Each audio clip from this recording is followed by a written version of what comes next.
Exploring education आपका स्वागत करता है दिल्ली पुलिस एग्जाम के लिए पॉलिटी की मैराथन सेशन में। तो इसका ना पार्ट वन आपके लिए पहले आ चुका है 100 क्वेश्चन का।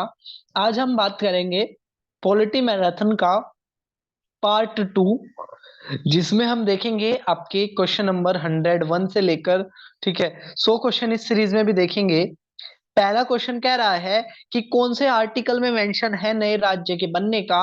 तो आर्टिकल 3 में मेंशन है किसका, फॉर्मेशन ऑफ न्यू स्टेट का। फॉर्मेशन ऑफ न्यू स्टेट का जो मेंशन है वो किसमें है आपका,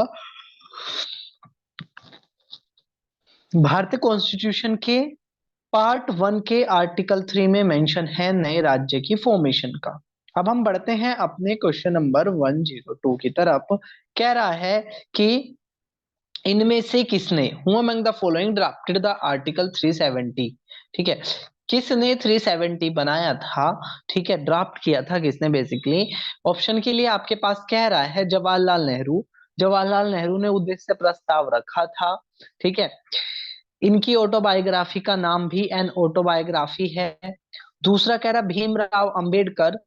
तो भीमराव अंबेडकर जो थे आपके, ठीक है, भीमराव अंबेडकर को हमारे कॉन्स्टिट्यूशन के फादर के रूप में जाना जाता है। ठीक है, हमारे कॉन्स्टिट्यूशन के पितामह के रूप में जाना जाता है डॉक्टर भीमराव अंबेडकर को।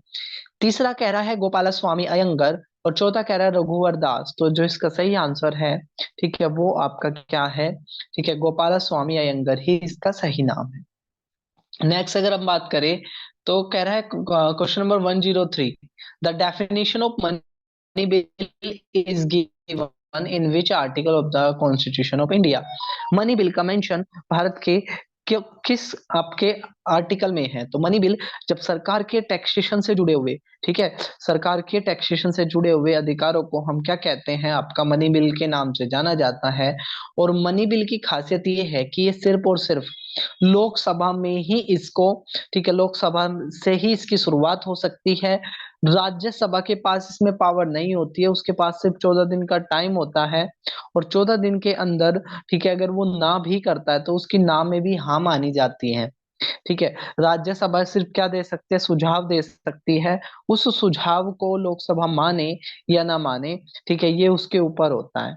ठीक है, तो यहाँ पर पूछ रहा है कि मनी बिल से रिलेटेड, तो यहाँ पर जो ऑप्शन है हम वो देख लेते हैं। ठीक है, तो आर्टिकल 44 तो जुड़ा हुआ है आपका यूनिफॉर्म सिविल कोड से। बी कह रहा है आपका आर्टिकल 110, जो इस क्वेश्चन का सही आंसर है, आर्टिकल 110 में ही मेंशन है। ठीक है, आर्टिकल 110 में ही मेंशन है मनी बिल का। तीसरा कह रहा है आर्टिकल 33 बात करता है आपके, ठीक है, आर्टिकल 33 बात करता है कि जो ये जो फंडामेंटल राइट है, जो इनको बनाने का जो अधिकार है वो किसके पास है, आपका पार्लियामेंट के पास ये अधिकार है। ठीक है, चलिए नेक्स्ट अगर हम क्वेश्चन की बात करें, क्वेश्चन नंबर 104 ये कह रहा है कि कौन से आर्टिकल के तहत भारत में राइट टू 6 फंडामेंटल राइट है।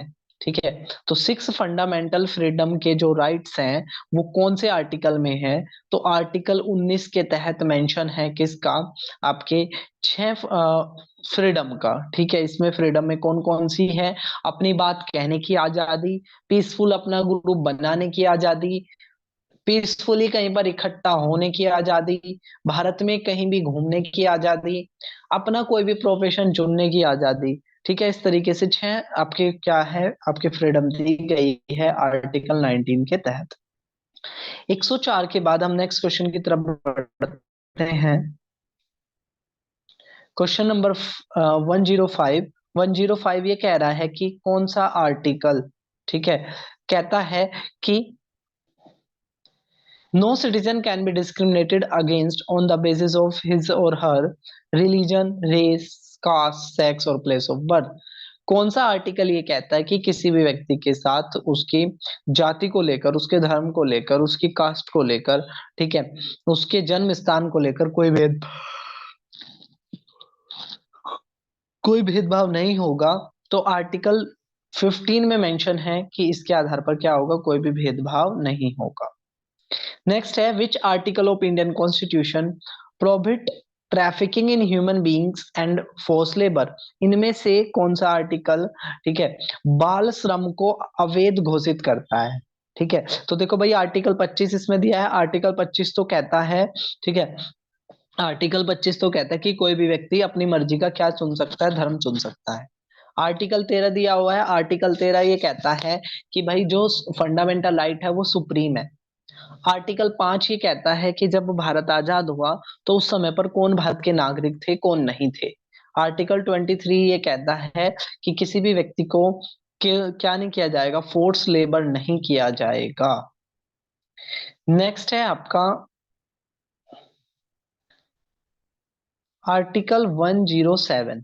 ठीक है, वो सॉरी, क्वेश्चन नंबर 107 की अगर हम बात करें कि स्क्रीन पर आपको दिख रहा होगा, कह रहा है कौन सा इनमें से आर्टिकल, कौन सा अनुच्छेद बात करता है फ्री और कंपलसरी एजुकेशन की। तो देखो भाई 21(1)(a), ठीक है, 21(a), 86वां संविधान संशोधन हुआ था जिसके तहत ये बात करी गई थी कि 6 से लेकर 14 साल तक के सभी बच्चों को सरकारी स्कूलों में क्या मिलेगी, मुफ्त शिक्षा मिलेगी। तो इसका मेंशन है आपका आर्टिकल 21(a) के अंदर। ठीक है, आर्टिकल 21(a) के अंदर है। ठीक है, राइट टू एजुकेशन, जिसको 2002 में क्या किया गया था, डाला गया था।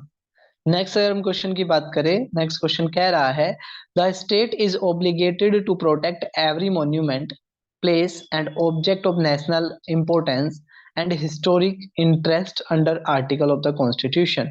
कौन से अनुच्छेद के तहत सरकार की ये जिम्मेदारी है कि सरकार सारे मॉन्यूमेंट को या राष्ट्रीय महत्व की सभी जगह का क्या करेगी, प्रोटेक्शन करेगी। ठीक है, तो ये मेंशन है आपका आर्टिकल 49 के अंदर। ठीक है, आर्टिकल 49 यानी कि 49 के अंदर ये मेंशन है। नेक्स्ट अगर हम बात करें 109 की, कह रहा है कौन सा आर्टिकल, ठीक है, अबोलिश करता है किसको, अनटचेबिलिटी को। ठीक है, अनटचेबिलिटी को, इनमें से अस्पृश्यता को, ठीक है, अस्पृश्यता को आपका कौन सा प्रोहिबिट करता है? तो देखो भाई 19 जो है, अनुच्छेद 19, अनुच्छेद 19 में तो आपकी 6 तरह की स्वतंत्रता लिखी हुई है। ठीक है, जबकि अगर हम बात करें आर्टिकल 20, आर्टिकल 20 गिरफ्तारी से आपको सुरक्षित करता है। आर्टिकल 17 बात करता है किसकी, अनटचेबिलिटी की। 18 कहता है कि जो टाइटल्स हैं उनका क्या होगा, ठीक है, जो टाइटल्स हैं उनको प्रयोग नहीं किया जाएगा। अगला कह रहा है which of the following subject is covered 11th schedule. ये कल भी हमने देखा था, 11वीं अनुसूची किससे जुड़ी हुई है? ठीक है, which of the following subject is covered the 11th schedule of the constitution of India. तो ये यहाँ पर ना ऑप्शंस आपके सारे गलत हैं। अगर हम बात करें 11th शेड्यूल की, तो 11th शेड्यूल में है ग्राम पंचायत का संगठन, और शेड्यूल 12 में है शहरी पंचायत का संगठन। ठीक है, तो यहाँ पर ये ऑप्शन आपका गलत है।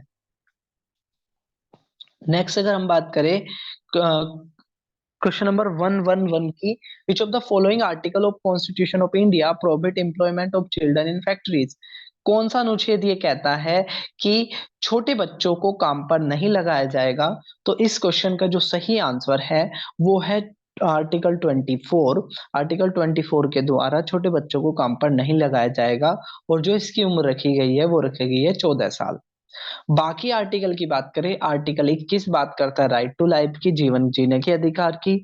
आर्टिकल 17 जो अनटचेबिलिटी होती है, ठीक है, अनटचेबिलिटी को क्या करता है, अबोलिश करता है, आर्टिकल 17। और article 31, article 31 right to property से जुड़ा हुआ है। नेक्स्ट कह रहा है part fourth of Indian constitution contain the provision. तो हमारे कॉन्स्टिट्यूशन के पार्ट चौथे में क्या है? तो देखो ऑप्शंस के हिसाब से हम चलते हैं। फंडामेंटल राइट का मेंशन है संविधान के पार्ट तीसरे में, अनुच्छेद आपके 12 से लेकर 35 तक इसका मेंशन है। अगर हम बात करें इलेक्शंस की, इलेक्शंस का मेंशन संविधान के भाग 15 में अनुच्छेद 324 से लेकर 328 तक है। सिटीजनशिप हमारे संविधान के दूसरे भाग में अनुच्छेद 5 से लेकर 11 तक मेंशन है नागरिकता का, सिटीजनशिप का। और जो इस क्वेश्चन का सही आंसर है वो है directive principle of state policy यानी कि बी। आर्टिकल 36 से लेकर 51 तक मेंशन है आपका डीपीएसपी का। नेक्स्ट अगर हम क्वेश्चन की बात करें, क्वेश्चन नंबर 113 है। वो कह रहा है कि 1978 के अंदर, ठीक है, राइट टू प्रॉपर्टी जो आपका एक फंडामेंटल राइट था उसको हटा दिया गया था। वो पूछ रहा है ये कौन से संविधान संशोधन से हुआ था।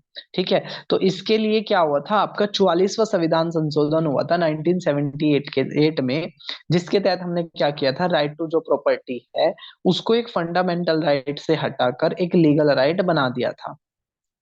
अगर हम बात करें क्वेश्चन नंबर 114 की, 114 कह रहा है कि कॉन्स्टिट्यूशन अमेंडमेंट एक्ट हुआ था 2002 में, जिसके तहत फ्री और कंपलसरी एजुकेशन दी गई थी। ये कौन सा संविधान संशोधन है, तो ये 86वां संविधान संशोधन है जो आपका 2002 में हुआ था। नेक्स्ट अगर हम बात करें, क्वेश्चन नंबर 115 कह रहा है कि भारत का संविधान का पहला संशोधन कब हुआ था। तो भारतीय संविधान का जो पहला संशोधन हुआ था वो 1951 में हुआ था, 10 मई 1951 को हुआ था। नेक्स्ट अगर हम क्वेश्चन की बात करें,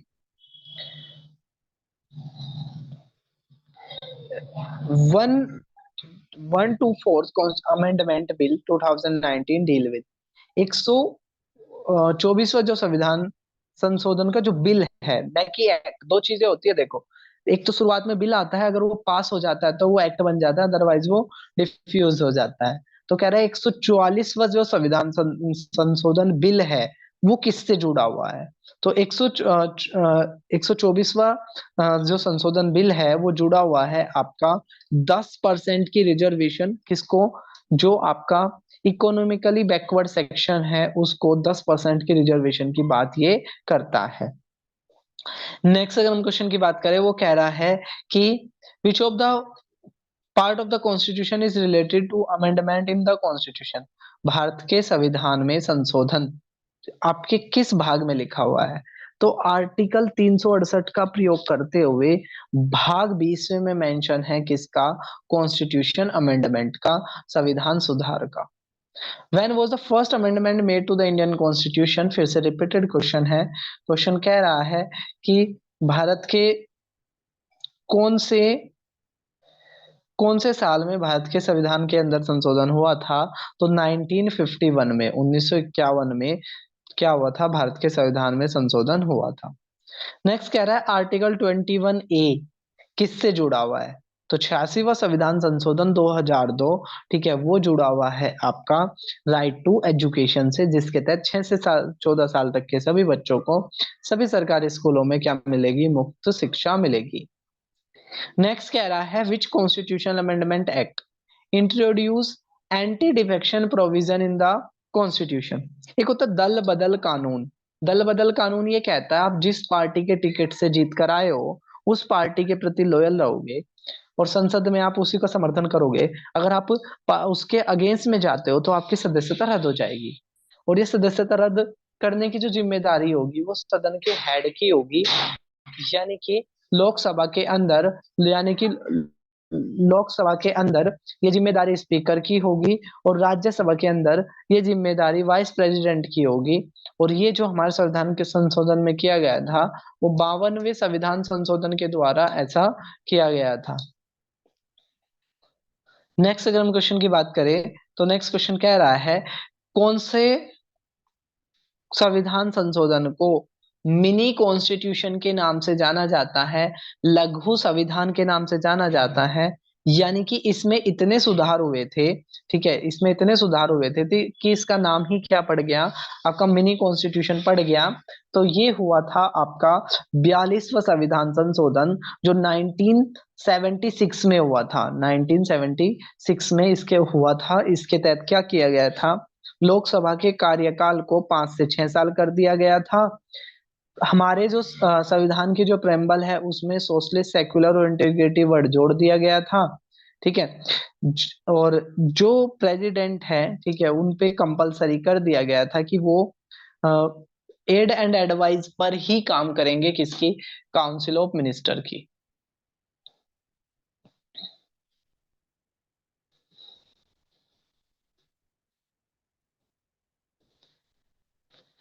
इसके अलावा अब हम बात करते हैं, हाँ, फंडामेंटल ड्यूटीज भी क्या की गई थी इसी संविधान संशोधन के द्वारा जोड़ी गई थी।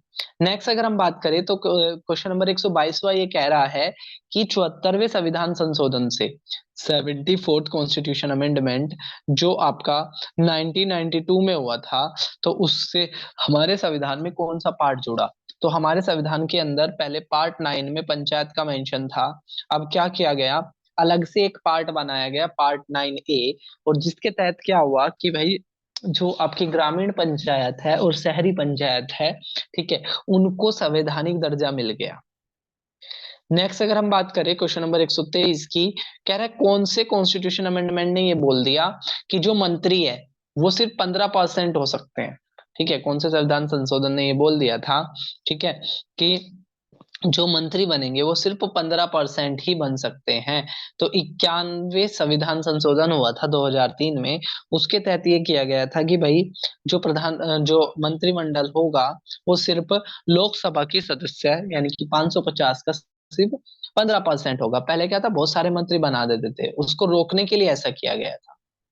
अगला क्वेश्चन कह रहा है कि कौन सी शेड्यूल, तो पहले वाली जो पॉलिटी की जो मैराथन ए पार्ट आया था उसमें ये चीजें हमने देख ली थी, टीयर्स ऑफ ओल्ड पीएम करके सारी शेड्यूल पढ़ ली थी। तो यहाँ पर ये कह रहा है कि जो म्यूनिसिपैलिटीज है, ठीक है, म्यूनिसिपैलिटीज से जुड़ा हुआ कौन सी शेड्यूल है, तो 12वीं शेड्यूल में मेंशन है आपका म्यूनिसिपैलिटीज का, नगर पालिका का, 11वें में है ग्रामीण पंचायत का, 10वीं अनुसूची में है दल बदल, और 9वीं अनुसूची में है लैंड रिफॉर्म।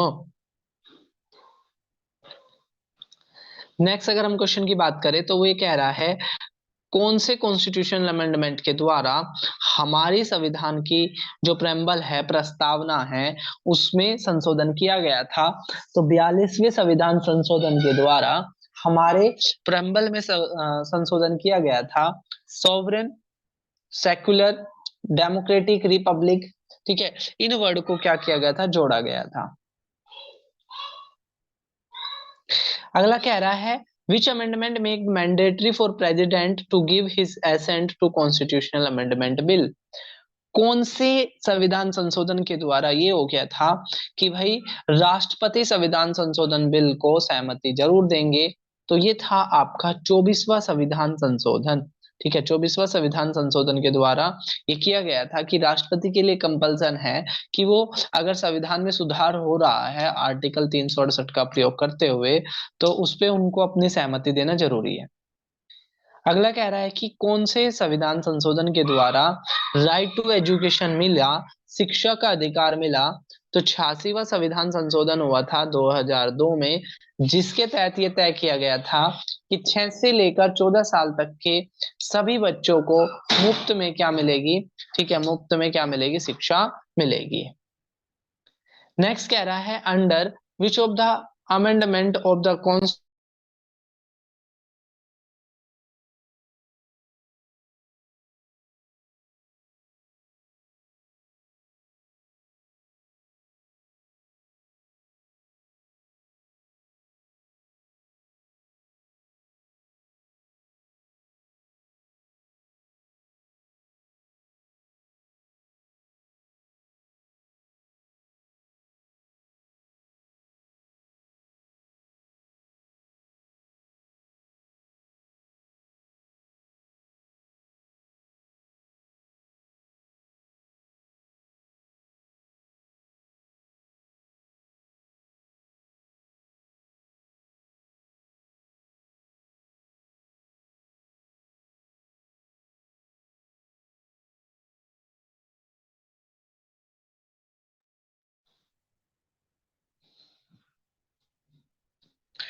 नेक्स्ट क्वेश्चन कह रहा है कि कौन से कॉन्स्टिट्यूशन अमेंडमेंट के द्वारा, ठीक है, कि एंटी डिफिक्शन लागू होगा, यानी कि अगर आप जिस पार्टी के प्रति लॉयल, जिस पार्टी से आपने टिकट लिया है उस पार्टी के प्रति लॉयल रहोगे, अगर आप लॉयल नहीं रहते हो तो आपकी सदस्यता रद्द हो जाएगी।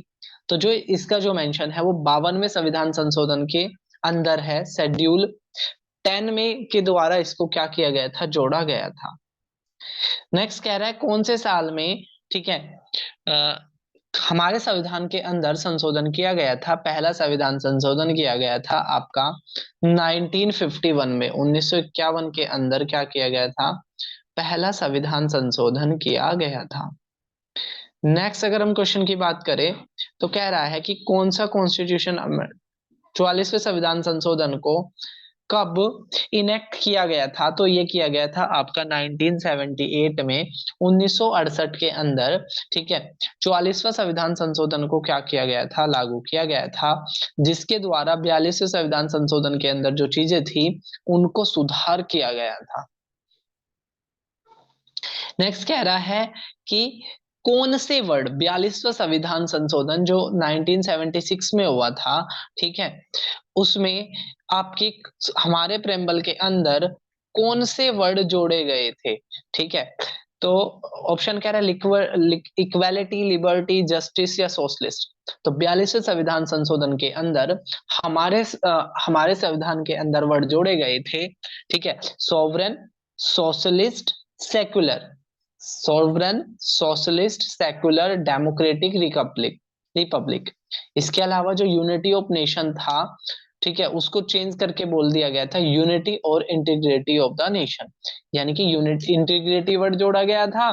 इसके अलावा जो पहले सोवरेन, डेमोक्रेटिक और रिपब्लिक वर्ड थे, ये वर्ड पहले से थे, इनमें अलग से जोड़ा गया एक सोशलिस्ट वर्ड, ठीक है, एक डेमोक्रेटिक वर्ड, ठीक है, सोशलिस्ट, सेक्युलर, दो वर्ड जोड़े गए थे, सोशलिस्ट, सेक्युलर और इंटीग्रिटी ऑफ नेशन, ये तीन वर्ड जोड़े गए थे और इनकी सीक्वेंस भी पूछ लेता है।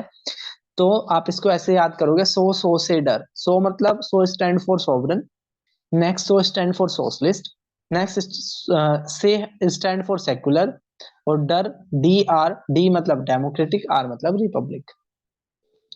नेक्स्ट क्वेश्चन कह रहा है which of the following article of constitution of India was invoked by Kerala government to file a petition against the citizenship.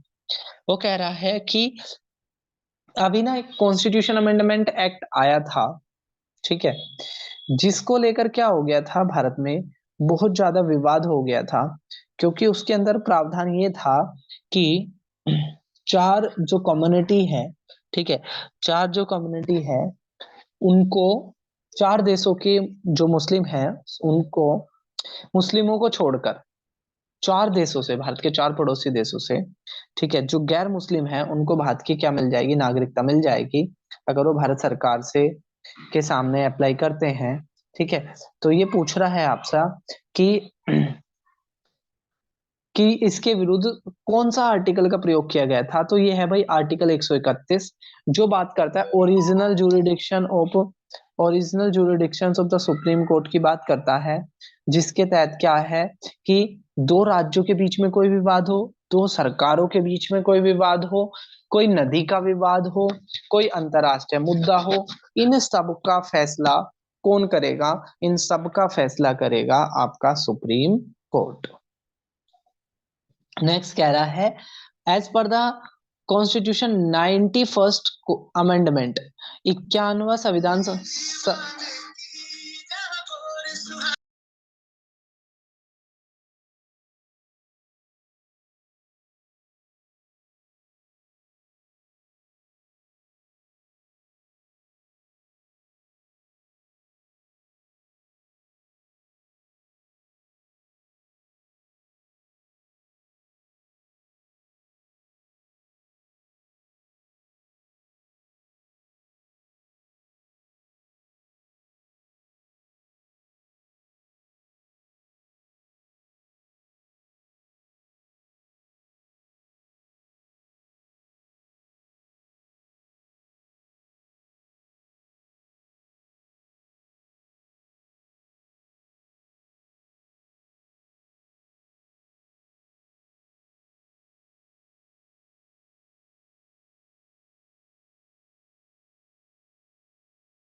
अब हम बढ़ते हैं अपने नेक्स्ट क्वेश्चन की तरफ।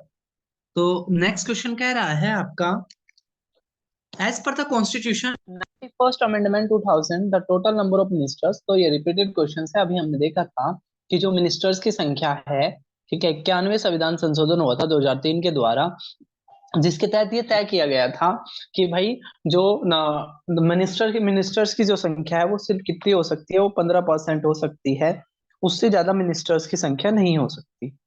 अब अगर हम देखें क्वेश्चन नंबर 134, क्वेश्चन नंबर 134 ये कह रहा है कि 30 जून 2000 तक भारत की प्रस्तावना में अभी तक कितनी बार सुधार हो चुका है। ठीक है, भारत की प्रस्तावना में अभी तक कितनी बार सुधार हो चुका है, बेसिकली क्वेश्चन आपका ये है। तो हमारी प्रस्तावना में अभी तक सिर्फ एक बार सुधार हुआ है, 42वें संविधान संशोधन के द्वारा 1976 में, जिसके तहत क्या किया गया था, हमारे कॉन्स्टिट्यूशन के की प्रस्तावना में 3 वर्ड को जोड़ दिया गया था। नेक्स्ट कह रहा है, which of the following writs provide a remedy for a person who has been unlawfully held in person। तो बेसिकली क्या होता है, आर्टिकल 32 का प्रयोग करते हुए सुप्रीम कोर्ट क्या करता है, 5 तरह की रिट जारी करता है। तो उसमें से एक है आपकी हीबियस कॉर्पस।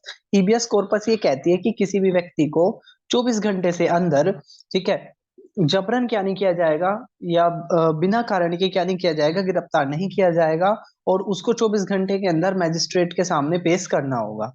इस रिट को कहते हैं हीबियस कॉर्पस के नाम से। हीबियस कॉर्पस के नाम से इस रिट को जाना जाता है। नेक्स्ट अगर हम बात करें आपका क्वेश्चन नंबर 137 की, वो कह रहा है कि कौन सा इसमें से फंडामेंटल राइट से जुड़ा हुआ नहीं है। ठीक है, तो बेसिकली क्या है, right to form association fundamental right से जुड़ा हुआ है, right to education fundamental right से जुड़ा हुआ है आपका 21A में, राइट टू फॉर्म एसोसिएशन भी आपका आर्टिकल 19 में जुड़ा हुआ है। ठीक है, और राइट टू लाइफ आपका 21 में है। लेकिन राइट टू प्रॉपर्टी जो पहले आपका एक फंडामेंटल राइट हुआ करता था, आर्टिकल 31, और साथ ही साथ आपके, ठीक है, 31A और 19 के F पार्ट के अंदर, 19 के article 19 close 1 part 5th F के अंदर जो जुड़ा हुआ था आपका राइट टू प्रॉपर्टी, वो पहले एक फंडामेंटल राइट हुआ करता था। लेकिन 44वें संविधान संशोधन के द्वारा हमने उसको किस में कन्वर्ट कर दिया है, एज अ लीगल राइट के रूप में कन्वर्ट कर दिया है। नेक्स्ट कह रहा है, forming an association in India. Bharat के अंदर एक एसोसिएशन बनाना, अपनी कोई भी संस्था बनाना, ये आपका किस तरह का राइट है। तो आर्टिकल 19 के आर्टिकल 19 पार्ट 1 क्लोज सी के अंदर मेंशन है किसका, फॉर्मेशन ऑफ एसोसिएशन का, कि अपना आप क्या बना सकते हो, कोई भी एक संघ बना सकते हो। नेक्स्ट अगर हम बात करें question number article 139, question number 139 ये कह रहा है, जो आपका राइट टू एजुकेशन है, जिसके तहत 6 से लेकर 14 साल तक के बच्चों को मुफ्त शिक्षा मिलती है, वो कह रहा है ये संविधान संशोधन आपका कौन से साल में हुआ था। ठीक है, तो ये हुआ था आपका, ठीक है, 2009 के अंदर। ठीक है, 2009 के अंदर क्या हुआ था, इसको लागू कर दिया गया था। नेक्स्ट कह रहा है, राइट अगेंस्ट एक्सप्लोटेशन, शोषण के विरुद्ध किस तरह का अधिकार है। तो राइट अगेंस्ट एक्सप्लोटेशन आपका एक फंडामेंटल राइट है, जिसका मेंशन है आपका, ठीक है, आर्टिकल 23 और 24 में। नेक्स्ट कह रहा है, when was right to property removed from the list of fundamental right. ठीक है, राइट टू प्रॉपर्टी जो आपका एक फंडामेंटल राइट हुआ करता था, अब उसको फंडामेंटल राइट की कैटेगरी से हटा दिया गया है 44वां संविधान संशोधन करके। और ऐसा किस साल, कौन से वर्ष में हुआ था, तो ऐसा हुआ था आपका 1978 में, 1978 के अंदर ऐसा हुआ था। नेक्स्ट अगर हम क्वेश्चन की बात करें, क्वेश्चन नंबर 142 कह रहा है, इंडिया एक सेकुलर कंट्री है। ठीक है, सेकुलर कंट्री उस कंट्री को बोलते हैं, ठीक है, जिस कंट्री का कोई अपना क्या नहीं होता है, ठीक है, कोई एक पर्टिकुलर धर्म नहीं होता है, सब धर्मों में जो बिलीव करता है उसको हम सेकुलर कंट्री कहते हैं। तो कह रहा है इंडिया एक सेकुलर कंट्री है, क्योंकि इसके जो सिटीजन है उनके पास फंडामेंटल राइट है। किस चीज का फंडामेंटल राइट है? तो पहले कह रहा है स्पीच एंड एक्सप्रेशन, तो धर्म से नहीं जुड़ा हुआ है। Move freely through out India, तो फ्रीडम से जुड़ा हुआ है। डिग्निटी के साथ रहना, ये भी आपका फ्रीडम से जुड़ा हुआ है। लेकिन जो डी है वो इसका सही आंसर है, कि अपनी मर्जी के धर्म को चुनना। ठीक है, क्या है इसमें, डी पार्ट में आ जाता है आपका आर्टिकल 25 के अंदर। नेक्स्ट कह रहा है मलीमत कमेटी। मलीमत कमेटी आपकी, मलीमत कमेटी की रिपोर्ट जो है वो किससे जुड़ी हुई है? तो मलीमत कमेटी की जो रिपोर्ट है वो जुड़ी हुई है आपके क्रिमिनल जस्टिस सिस्टम से। ठीक है, क्रिमिनल जस्टिस सिस्टम से जुड़ी हुई है। और ये जो रिपोर्ट आई थी वो आई थी आपकी 2003 में। नेक्स्ट अगर हम बात करें क्वेश्चन नंबर 144 की, तो वो कह रहा है कि कौन से पैनल सेटअप किया गया था भारत सरकार के द्वारा total D control of sugar industry. ठीक है, तो एक रंगाराजन पैनल था जिसने क्या किया था, ठीक है, D control of sugar industry को लेकर। तो मलामत जो कमेटी थी, ठीक है, वो हमने देख ली थी अभी। और अब हम बात कर रहे हैं किसकी, आपके रंगाराजन का पैनल की, जो D control of sugar industry से जुड़ा हुआ है। नेक्स्ट अगर हम क्वेश्चन की बात करें, तो नेक्स्ट क्वेश्चन की ये कह रहा है कि the dash was a group of 7 member parliament of UK constitute to suggest constitutional reform for British India. उस कमीशन का नाम बताओ जो ब्रिटेन की पार्लियामेंट के द्वारा भारत के यहाँ पर, ठीक है, सुधार के लिए भेजी गई थी, संवैधानिक सुधार के लिए भेजी गई थी। तो उसका नाम था साइमन कमीशन, जिसके अंदर 7 मेंबर थे। ठीक है, और जो आपके थे जो साइमन कमीशंस, ठीक है, और जो आपके साइमन थे, ठीक है, वो इसके हेड थे। और इसको व्हाइट कमीशन के नाम से भी क्रिटिसाइज किया गया था। और वो साइमन बैग के नारे भारत के मुंबई रेलवे स्टेशन पर लगे थे। 1927 में ये बना था और 1928 में भारत में आया था। नेक्स्ट कह रहा है, बहुत ही अच्छा क्वेश्चन है, कौन सी parliament committee draw any member from the Rajya Sabha, ऐसी कौन सी कमेटी है जिसमें राज्यसभा से कोई मेंबर नहीं होता है? ठीक है, तो बेसिकली कह रहा है कमिटी ऑन एस्टिमेट, जो आपकी एस्टिमेट कमेटी होती है उसके अंदर राज्यसभा का कोई भी मेंबर नहीं होता है। इसमें 30 मेंबर होते हैं और 30 के 30 किसमें होते हैं, आपके लोकसभा से होते हैं। नेक्स्ट कह रहा है कौन सी कमेटी ने फंडामेंटल ड्यूटीज से जुड़ी हुई है? तो स्वर्ण सिंह कमेटी सेटअप करी गई थी। स्वर्ण सिंह कमेटी ने रिकमेंडेशन दी थी कि भाई क्या होना चाहिए, फंडामेंटल ड्यूटी जुड़नी चाहिए। और फंडामेंटल ड्यूटीज शुरुआत में 10 हुआ करती थी, फिर बाद में क्या कर दी गई, 11 कर दी गई। नेक्स्ट कह रहा है इंटर स्टेट काउंसिल। ठीक है, इंटर स्टेट काउंसिल, जो इंटर स्टेट काउंसिल का जो काम होता है बेसिकली, वो दो राज्यों के बीच के मतभेद को सोल्व करने के लिए होती है। तो इंटर स्टेट काउंसिल की जो रिकमेंडेशन दी थी वो किसने दी थी? तो ये दी थी सरकारिया कमेटी ने। ठीक है, सरकारिया कमीशन जो 1919 में सेटअप किया गया था, तो उसने क्या दी थी, इसकी रिकमेंडेशन दी थी। नेक्स्ट है विजय केलकर कमेटी। विजय केलकर कमेटी किससे जुड़ी हुई थी? ठीक है, तो public private participation, public private यानी कि सरकार और प्राइवेट फर्म मिलकर किस तरीके से काम करेगी, उसको लेकर एक कमेटी बनी थी जिसका नाम था विजय केलकर कमेटी। ठीक है, विजय केलकर कमेटी ने ये रिकमेंडेशन आपकी दी थी। नेक्स्ट अगर हम क्वेश्चन की बात करें, क्वेश्चन नंबर 149, वो कह रहा है सेकंड बैकवर्ड क्लास कमीशन, ठीक है, और किस नाम से जाना जाता है?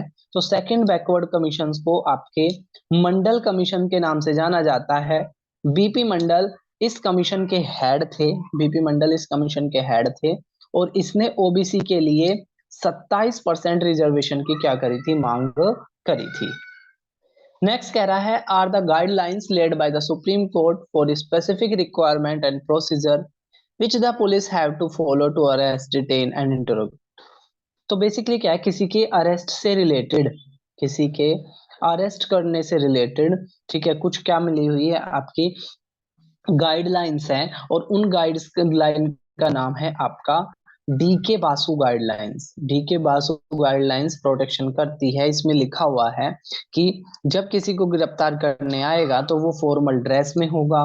ठीक है, गिरफ्तारी का वारंट होगा, पूरा मेमो बनेगा। ठीक है, और 24 घंटे के अंदर उसको क्या किया जाएगा, मजिस्ट्रेट के सामने रखा जाएगा। नेक्स्ट अगर हम क्वेश्चन की बात करें तो कह रहा है कौन C commission central government, centre और स्टेट के बीच के रिलेशन को के लिए थी। तो देखो अभी हमने मंडल कमीशन देख लिया कि मंडल कमीशन भाई ओबीसी के रिजर्वेशन से रिलेटेड थी। ऐसी जो सरकारिया कमीशन थी, सरकारिया कमीशन केंद्र और राज्यों के बीच के संबंध को बताने के लिए थी। केंद्र और राज्यों के बीच के संबंध को बताने के लिए, ठीक है, क्या बनी थी, आपकी सरकारिया कमीशन बनी थी। नेक्स्ट कह रहा है सरकारिया कमीशन ने अपनी रिपोर्ट कब दी थी। ठीक है, सरकारिया कमीशन ने अपनी रिपोर्ट दी थी 1988 के अंदर। ठीक है, जस्टिस रंजीत सिंह सरकारिया इसके क्या थे, हेड थे। नेक्स्ट अगर हम बात करें क्वेश्चन नंबर 152, वो कह रहा है सुप्रीम कोर्ट के पहले जज कौन थे जिनको whom the motion of impeachment introduce। देखो क्या होता है, इम्पीचमेंट होता है अपने पोस्ट से हटाना। तो हमारे कॉन्स्टिट्यूशन में लिखा है कि सुप्रीम कोर्ट के और हाई कोर्ट के जजों को उसी प्रोसेस के द्वारा हटाया जाएगा, उसी प्रोसेस के द्वारा इम्पीच किया जाएगा जैसे राष्ट्रपति का इम्पीचमेंट होता है। तो ये कह रहा है कि कौन से अभी तक के इतिहास में सिर्फ एक चीफ जस्टिस ऑफ इंडिया हुए हैं, ठीक है, जिनके खिलाफ क्या एक जज हुए हैं जिनके खिलाफ इम्पीचमेंट आया था, और उनका नाम है आपका जस्टिस रामास्वामी। ठीक है, जस्टिस रामास्वामी क्या है, उनका नाम है। और ये चीफ जस्टिस भी रह चुके थे कहाँ के, आपके, ठीक है, सिक्किम हाई कोर्ट के। तो जस्टिस रामास्वामी अच्छा क्वेश्चन है। नेक्स्ट अगर हम क्वेश्चन की बात करते हैं तो नेक्स्ट क्वेश्चन कह रहा है कि in case of death of president and vice president, यदि भारत के प्रेसिडेंट की भी मृत्यु हो गई और वाइस प्रेसिडेंट की भी मृत्यु हो गई, तो कौन राष्ट्रपति के रूप में काम करेंगे। तो chief justice of India Bharat के राष्ट्रपति के रूप में काम करेंगे इस कंडीशन में। और जस्टिस हिदायतुल्ला एकमात्र ऐसे व्यक्ति हैं, ठीक है, एकमात्र ऐसे व्यक्ति हैं जिन्होंने प्रेसिडेंट ऑफ इंडिया के रूप में काम किया है। नेक्स्ट अगर हम क्वेश्चन की बात करें, क्वेश्चन नंबर 154 कह रहा है in case the president of India want to resign he would address. यदि प्रेसिडेंट अपना रिजाइन देना चाहते हैं तो वो किसको देंगे। तो प्रेसिडेंट अपना रिजाइन देंगे वाइस प्रेसिडेंट को, और वाइस प्रेसिडेंट अपना रिजाइन देंगे किसको, प्रेसिडेंट को। क्वेश्चन नंबर 155 की अगर हम बात करें, वो कह रहा है इमरजेंसी के दौरान कौन प्रधानमंत्री थी। तो अगर आपसे प्रधानमंत्री पूछे तो इंदिरा गांधी उस टाइम पर प्रधानमंत्री थी जब भारत में जून 1975 में इंटरनल कारणों की वजह से इमरजेंसी लगाई गई थी। उस टाइम पर इंदिरा गांधी भारत की प्रधानमंत्री थी। नेक्स्ट कह रहा है maximum number of nominated member of Lok Sabha. Lok Sabha के अंदर दो एंग्लो इंडियन मेंबर को चुना जाता है, राष्ट्रपति अपनी मर्जी से चुनते हैं। हालांकि अब इसको क्या कर दिया गया है, अब इसको 104वें संविधान संशोधन के द्वारा इसको खत्म कर दिया जा चुका है। और एंग्लो इंडियन उनको कहते थे जो जिनका ओरिजिन ब्रिटेन से रहा हुआ है। नेक्स्ट अगर हम बात करें the power to summon the house of parliament, कौन संसद की कार्रवाई, संसद के सदनों की कार्रवाई को कौन हटा सकता है। ठीक है, तो बेसिकली ये क्या है आपका, ये प्रेसिडेंट के पास होती है कि वो आर्टिकल 108 का प्रयोग करते हुए क्या कर सकते हैं, ठीक है, कि सदन को बुला सकते हैं।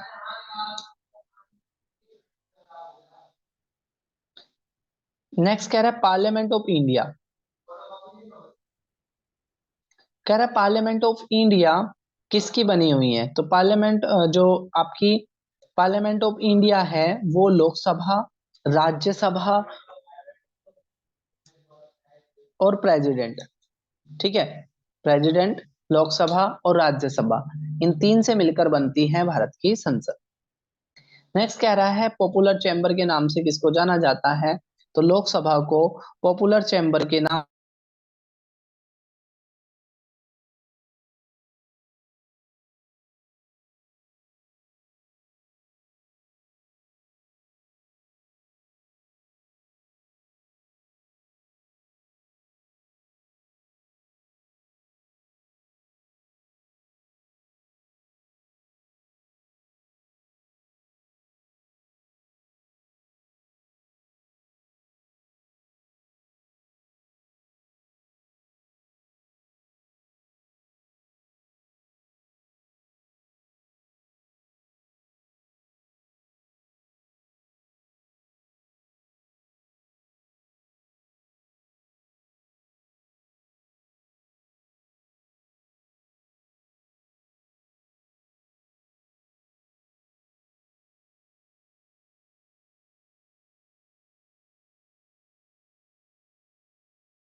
कह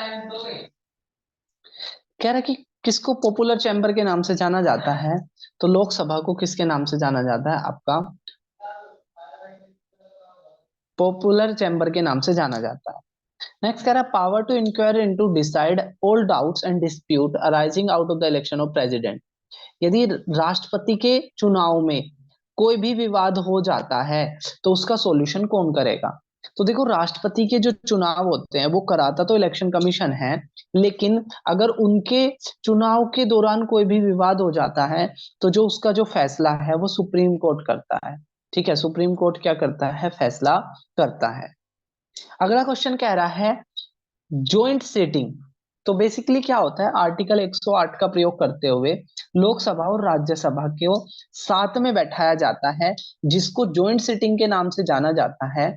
और ज्वाइंट सीटिंग को बुलाते राष्ट्रपति हैं आर्टिकल 108 का प्रयोग करते हुए, लेकिन इस ज्वाइंट सेशन को जो चेयर करते हैं वो लोकसभा के हेड यानी कि स्पीकर करते हैं।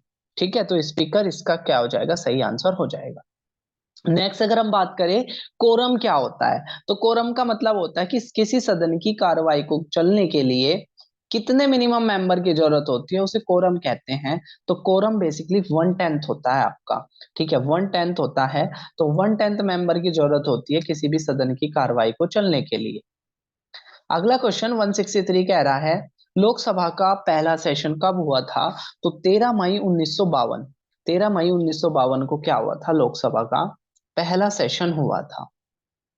नेक्स्ट कह रहा है who decide the admissibility of questions in Lok Sabha.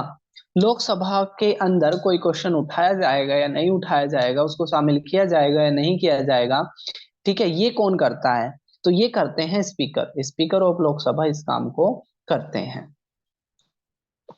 Next कह रहा है in parliamentary proceedings how many matters per day as per their priority in the ballot are allowed to be raise during 0 hour. तो basically क्या होता है कि हमारे यहाँ पर क्या होता है, एक 0 आवर होता है जिसके अंदर क्या होता है शून्यकाल के दौरान, ठीक है, वो पूछ रहा है कि कितने क्वेश्चंस उठाए जा सकते हैं। ठीक है, तो ये है आपका 20। ठीक है, 0 आवर के दौरान 20 क्वेश्चंस उठाए जा सकते हैं। नेक्स्ट कह रहा है matter which are not point of order can be raise by the way of special mention. तो स्पेशल के अंदर, ठीक है, एक आपका होता है रूल 377 जो बहुत ही ज्यादा इंपॉर्टेंट है। ठीक है, तो अगर आप किसी स्पेशल मुद्दे को उठाना चाहते हो तो उसके लिए आपको लोकसभा का रूल 377 का प्रयोग करना होता है। नेक्स्ट कह रहा है after 1994 how many session of the Rajya Sabha are usually held in a year. 1994 के बाद, ठीक है, राज्यसभा के कितने सेशन होते हैं एक साल के अंदर, तो राज्यसभा के 3 सेशन एक साल के अंदर होते हैं 1994 के बाद से। नेक्स्ट कह रहा है was the chief justice of India from 1950 to November 1951। तो बेसिकली आपसे ये पूछ रहा है आपसे कि 1950 से लेकर 1951 तक भारत के चीफ जस्टिस ऑफ इंडिया कौन थे। ठीक है, तो ये यहाँ पर क्या है आपका, इसका जो सही आंसर है ना वो बी होना चाहिए। ठीक है, हरिलाल, ठीक है, जयकुंद दास कानिया, H. J. कानिया के नाम से इनको जाना जाता है। H. J. कानिया क्या थे, हरिलाल जयकुंद दास कानिया भारत के क्या थे, पहले चीफ जस्टिस ऑफ इंडिया थे। तो यहाँ पर ना वही आंसर आपका आएगा। ठीक है, तो ये ना यहाँ पे गलत दे रखा है। Who appoint the chief justice of India, अब बिल्कुल बच्चों वाला क्वेश्चन है। तो आर्टिकल 124 का प्रयोग करते हुए भारत के राष्ट्रपति क्या करते हैं, सुप्रीम कोर्ट के जज, chief justice of India, high court के जज और हाई कोर्ट के चीफ जस्टिस का चुनाव करते हैं, को चुनते हैं कौन, राष्ट्रपति अपनी मर्जी से। नेक्स्ट कह रहा है who become the countries vice president vice. इनमें से कौन से ऐसे व्यक्ति हैं जो 2 बार भारत के राष्ट्रपति बने हैं, तो सर्वपल्ली राधाकृष्णन जो दूसरे भारत के वाइस प्रेसिडेंट थे, और नहीं, पहले वाइस प्रेसिडेंट थे और दूसरे प्रेसिडेंट थे, तो वो बैक टू बैक 2 बार क्या बने थे, भारत के वाइस प्रेसिडेंट बने थे। जिनके बर्थडे पर 5 सितंबर को भारत में टीचर डे मनाया जाता है। नेक्स्ट कह रहा है लोकसभा के बारे में इनमें से कौन सा स्टेटमेंट आपका सही नहीं है। ठीक है, तो कह रहा है जो काउंसिल ऑफ मिनिस्टर है, जो भी मंत्रिमंडल है, वो कलेक्टिवली रेस्पॉन्सिबल होता है लोकसभा के लिए, बिल्कुल सही बात है। सी कह रहा है money bill can be presented on in the Lok Sabha, money bill सिर्फ लोकसभा में ही पेश होता है, ये भी बात सही है। नो कॉन्फिडेंस मोशन लाया जाता है काउंसिल ऑफ मिनिस्टर के खिलाफ सिर्फ लोकसभा में ही, तो ये भी बात सही है। लेकिन जो बी है ना, वो बी इसका आंसर सही नहीं है। Whether the bill is a money bill और not, final decision will be taken by the leader of opposition, ये गलत है।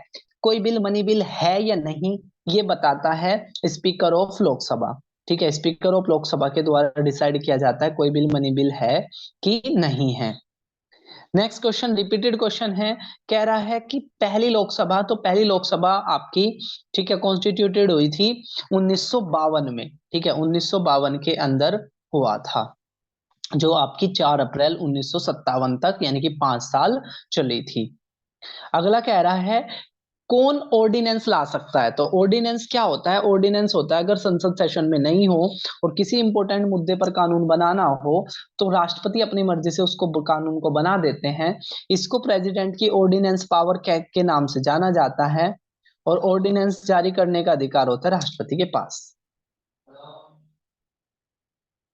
और जो ऑर्डिनेंस की जो वैलिडिटी होती है वो होती है 6 मंथ, 6 वीक। और जैसे नया सेशन, संसद का नया सेशन चलेगा, उसमें सबसे पहले क्या कराया जाएगा, इसको पास कराया जाएगा। नेक्स्ट कह रहा है as per article 274 of the constitution whose prior recommendation is required to bill affecting taxation. तो वो कह रहा है कि टैक्सेशन से रिलेटेड अगर कोई भी बिल है, तो किसकी पहले परमिशन की जरूरत होती है, राज्यसभा के चेयरमैन की, केंद्रीय वित्त मंत्री की, राष्ट्रपति की, या प्राइम मिनिस्टर की। तो प्रेसिडेंट की परमिशन से ही मनी बिल लाया जाता है, तो इसका जो सी आंसर हो जाएगा इस क्वेश्चन का। नेक्स्ट कह रहा है कि कौन राष्ट्रपति के इलेक्शंस में हिस्सा लेता है। तो देखो भाई, राष्ट्रपति के इलेक्शंस में जो हिस्सा लेते हैं वो सारे एमपी, सारे एमएलए, और वो सिर्फ इलेक्टेड होने चाहिए, न कि नॉमिनेटेड। प्लस दिल्ली और पुडुचेरी के एमपी एमएलए भी इसमें पार्टिसिपेट करते हैं। अगर आपसे वाइस प्रेसिडेंट पूछे, तो वाइस प्रेसिडेंट में सिर्फ एमपी शामिल होते हैं, और वो इलेक्टेड भी हो सकते हैं, नॉमिनेटेड भी हो सकते हैं। तो इस क्वेश्चन का जो सही आंसर आएगा वो ए आएगा। ठीक है, एमपी सारे एमएलए, और इसके अलावा आपकी 2 यूटी, ठीक है, दिल्ली और पुडुचेरी, ये भी शामिल होते हैं। अगर हम बात करें क्वेश्चन नंबर 176 की, तो upper house of Indian parliament, Bharat का जो अपर हाउस है, उच्च सदन है, उसका दूसरा क्या नाम है। तो अपर हाउस का जो दूसरा नाम है वो है आपका राज्यसभा। लोअर हाउस का दूसरा नाम क्या है, लोकसभा। नेक्स्ट अगर हम बात करें, who has to resign when the no confidence motion is pass in Lok Sabha. अगर नो कॉन्फिडेंस मोशन पास हो गया, तो किसको रेजिग्नेशन अपना देना होता है, किसको अपने रिटायरमेंट देनी होती है। तो काउंसिल ऑफ मिनिस्टर को, ठीक है, क्या देनी होती है, अपनी रेजिग्नेशन देनी होती है। नेक्स्ट क्वेश्चन कह रहा है any act pass by the parliament became a law only the approval of. कोई भी कानून किसके अप्रूवल के बाद ही बनता है। तो भारत के प्रेसिडेंट, राष्ट्रपति के अप्रूवल के बाद ही कोई बिल किस में कन्वर्ट होता है, एक्ट में कन्वर्ट होता है, कानून में कन्वर्ट होता है। लास्ट में राष्ट्रपति के साइन के बाद ही कानून बनता है। अगला कह रहा है राष्ट्रपति के इलेक्शंस में कौन पार्टिसिपेट नहीं करता है। तो बेसिकली क्या है, देखो डी ऑप्शन दे रखा है नॉमिनेटेड, और अभी मैंने बताया था सिर्फ इलेक्टेड होते हैं, नॉमिनेटेड नहीं होते। तो डी इसका क्या हो जाएगा, आपका सही आंसर हो जाएगा। क्वेश्चन नंबर अगर हम 180 की बात करें, तो वो ये कह रहा है कि अगर ज्वाइंट सिटिंग हो गई, तो रिपीटेड क्वेश्चन है, अगर ज्वाइंट सिटिंग हो जाती है तो उसको स्पीकर क्या होते हैं, स्पीकर उसको चेयर करते हैं। ठीक है, स्पीकर उसको क्या करते हैं, चेयर करते हैं।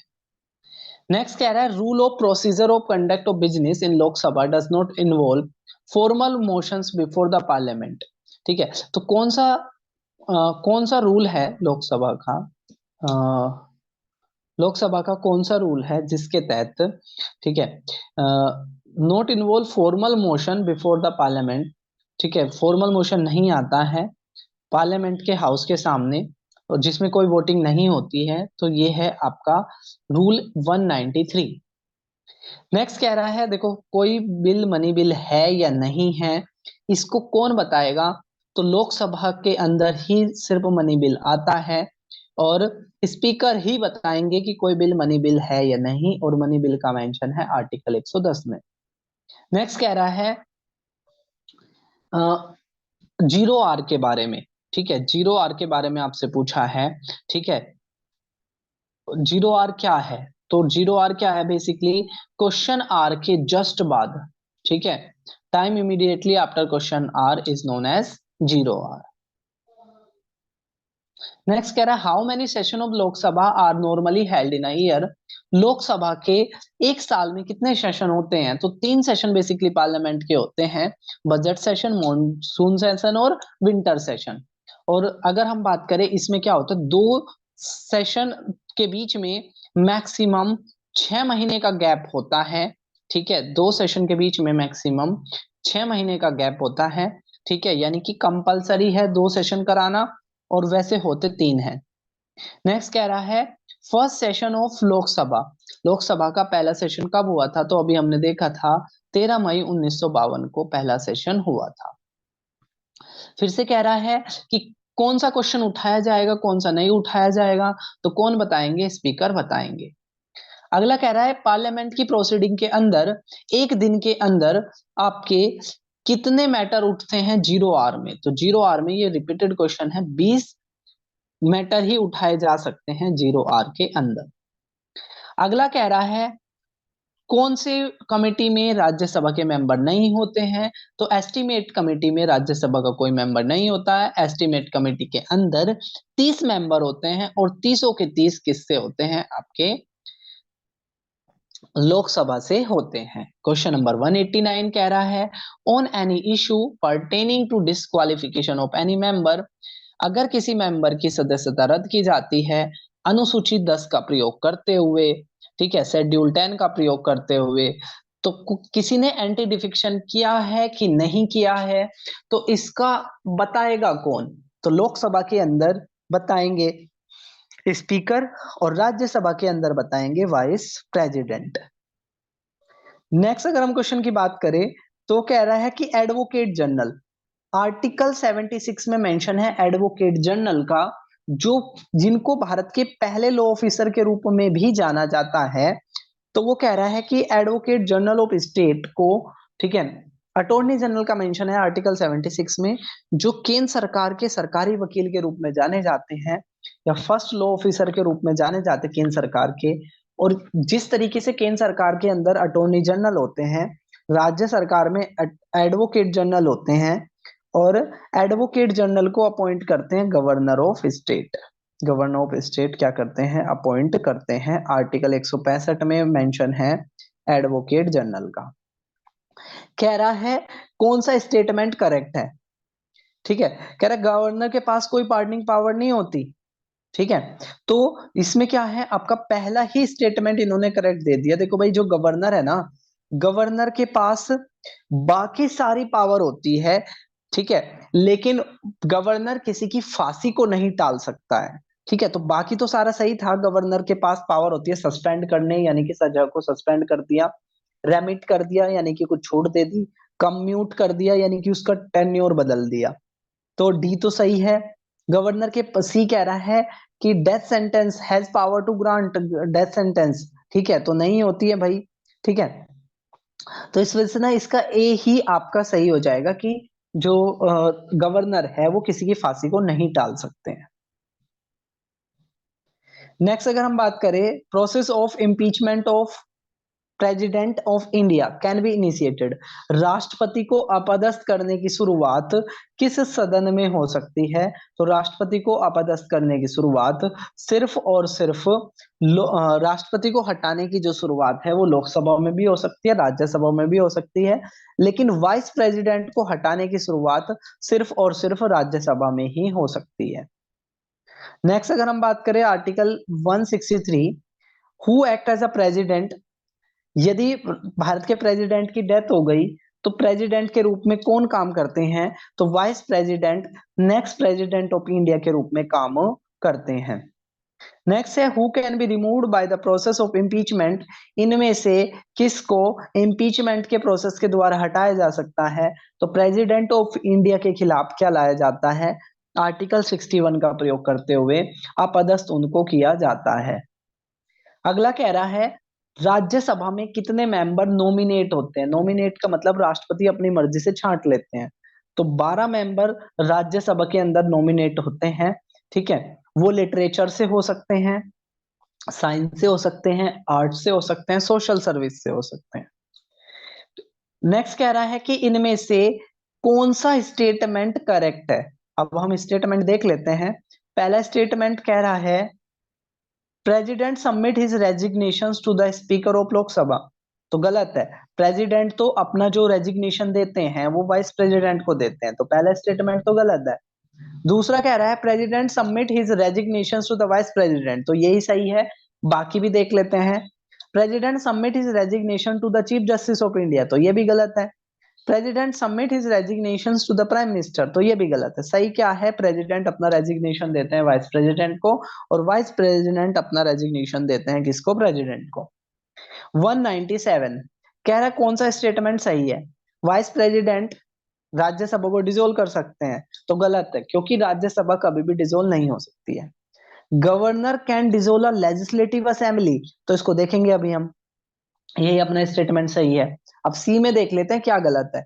Speaker of Lok Sabha can dissolve the Lok Sabha, वो कह रहा है स्पीकर ऑफ लोकसभा लोकसभा को डिसोल्व कर सकते हैं।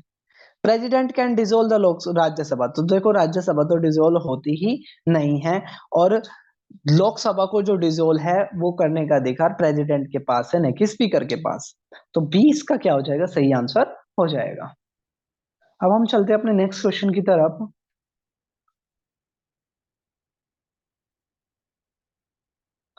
नेक्स्ट क्वेश्चन कह रहा है आपसे, क्वेश्चन नंबर 198 कह रहा है कि राज्यसभा के बारे में कौन सा स्टेटमेंट सही नहीं है? तो पहला कह रहा है it has power that protect the right of state against union, इसके पास ताकत है कि जो इसको किससे बचाती है? केंद्र सरकार की शक्तियों से बचाती है। बी कह रहा है it can amend a money bill, गलत। मनी बिल में कोई भी अधिकार नहीं होता राज्यसभा का। आर्टिकल 110 का प्रयोग करते हुए लोकसभा में ही मनी बिल पास होता है, और लोकसभा के पास ही सारी पावर होती है। सी इसका सही है, 12 मेंबर राष्ट्रपति नॉमिनेट करते हैं। और डी क्या कह रहा है? इसको अपर हाउस यानी कि उच्च सदन के नाम से जाना जाता है, तो ये भी आपका सही है। कह रहा है भारत के राष्ट्रपति का कार्यकाल कितना है? तो आर्टिकल 56 में लिखा है कि भारत के राष्ट्रपति का जो कार्यकाल है वो कितने का है? सिर्फ 5 साल का है। नेक्स्ट है in which year did the first elected parliament with two house come into being? तो रिपीटेड क्वेश्चन है बार बार। तो भारत के अंदर लोकसभा की जो शुरुआत हुई थी वो 1952 में हुई थी। नेक्स्ट कह रहा है प्रोटम स्पीकर। प्रोटम स्पीकर का काम होता है, ठीक है, प्रोटम स्पीकर का काम होता है कि स्पीकर के चुनाव कराना। तो अभी पूछ रहा है जो अभी 17वीं लोकसभा चली हुई है, इस 17वीं लोकसभा के, ठीक है, प्रोटम स्पीकर कौन बने थे? स्पीकर तो अभी ओम बिरला है, तो प्रोटम स्पीकर बने थे वीरेंद्र कुमार। और ये एक फ्रेंच प्रैक्टिस है जिसके तहत हम क्या करते हैं, सदन के सबसे सीनियर मेंबर को चुन लेते हैं। वो क्या करता है? उसका काम होता है स्पीकर के चुनाव कराना। नेक्स्ट कह रहा 552 मेंबर में, ठीक है, कितने मेंबर स्टेट से होते हैं? तो 552 मेंबर में से 530 मेंबर आपके स्टेट से होते हैं, और जो 20 मेंबर हैं वो आपके केंद्र शासित प्रदेश यानी कि यूटी से होते हैं। नेक्स्ट कह रहा है वाइस प्रेसिडेंट बनने के लिए आपकी मिनिमम एज कितनी होनी चाहिए? तो वाइस प्रेसिडेंट बनने के लिए, प्रेसिडेंट बनने के लिए, गवर्नर बनने के लिए आपकी मिनिमम एज 35 साल होनी चाहिए। नेक्स्ट कह रहा है प्रणब मुखर्जी ने अपने लोकसभा इलेक्शन किस साल में जीता था? तो 2004 के अंदर प्रणब मुखर्जी जो राष्ट्रपति रह चुके हैं भारत के, ठीक है, उन्होंने जीता था। अगला क्वेश्चन कह रहा है किसी राज्य के गवर्नर को कौन अपॉइंट करता है। तो राज्य के गवर्नर को अपॉइंट करते हैं कौन, आपके प्रेसिडेंट। ठीक है, प्रेसिडेंट ऑफ इंडिया गवर्नर को करते हैं और गवर्नर का कोई भी फिक्स टेन्योर नहीं होता है। नेक्स्ट कह रहा है प्रेसिडेंट कौन थे। तो देखो पहले एक क्वेश्चन आ चुका था कि भाई जब इमरजेंसी लगी थी तो प्रधानमंत्री थी इंदिरा गांधी और राष्ट्रपति थे फखरुद्दीन अली अहमद। ठीक है, फखरुद्दीन अली अहमद उस समय पर क्या थे, राष्ट्रपति थे। एक्टिंग प्राइम मिनिस्टर, तो बेसिकली क्या है, एक व्यक्ति थे गुलजारी लाल नंदा जो 2 बार भारत के इंटरिम प्रेसिडेंट के रूप में बने, एक्टिंग प्राइम मिनिस्टर के रूप में बने। ठीक है, एक तो नेहरू जी की डेथ के बाद और एक आपके शास्त्री जी की डेथ के बाद। इनका नाम है गुलजारी लाल नंदा। नेक्स्ट कह रहा है लॉन्गेस्ट सर्विंग प्रेसिडेंट, सबसे लंबे समय तक राष्ट्रपति रहे थे कौन। भारत के पहले राष्ट्रपति राजेंद्र प्रसाद सबसे लंबे समय तक राष्ट्रपति रहे थे। नेक्स्ट कह रहा है supreme commander of defence force, जो भारत की आर्मी है इनके हेड कौन है। तो इनके जो हेड है वो है आपके प्रेसिडेंट। ठीक है, प्रेसिडेंट क्या है, तीनों सेनाओं के हेड है। नेक्स्ट कह रहा है कौन से देश में, यहाँ जो देश लिखे हुए हैं इनमें से कौन से देश में प्रेसिडेंशियल सिस्टम नहीं है। तो भारत में प्रेसिडेंशियल सिस्टम की बजाय पार्लियामेंट्री सिस्टम है। तो डी इसका क्या हो जाएगा, सही आंसर हो जाएगा। नेक्स्ट कह रहा है कि भारत के राष्ट्रपति के पास सेम पावर है किसकी तरह। तो देखो प्रेसिडेंट ऑफ यूएसए की तरह तो नहीं है, क्योंकि प्रेसिडेंट ऑफ यूएसए का डायरेक्ट इलेक्शन होता है और वहां पर राष्ट्रपति पावरफुल होते हैं, जबकि भारत में क्या है, पार्लियामेंट पावरफुल है। तो प्रेसिडेंट ऑफ चाइना भी के पास भी पावर होती है, प्रेसिडेंट ऑफ तुर्की के पास भी, लेकिन क्वीन ऑफ ब्रिटेन जो है वो सेम टू सेम भारत के राष्ट्रपति की तरह काम करती है, यानी कि सिर्फ वो नॉमिनेटेड हेड होते हैं, रियल हेड नहीं होते। नेक्स्ट कह रहा है head of state is the highest formal authority in India. Who is the head of state, तो हेड ऑफ स्टेट किसको कहा जाता है, हेड ऑफ स्टेट कहा जाता है भारत के प्रेसिडेंट को। तो ये 112 क्वेश्चंस का आपका एक सेट हो गया। ठीक है, आपको ये क्वेश्चंस कैसे लगे कमेंट बॉक्स में जरूर बताना। फिर हम मिलेंगे किसी एक नए सब्जेक्ट की मैराथन के साथ, तब तक के लिए टेक केयर, जय हिंद जय भारत।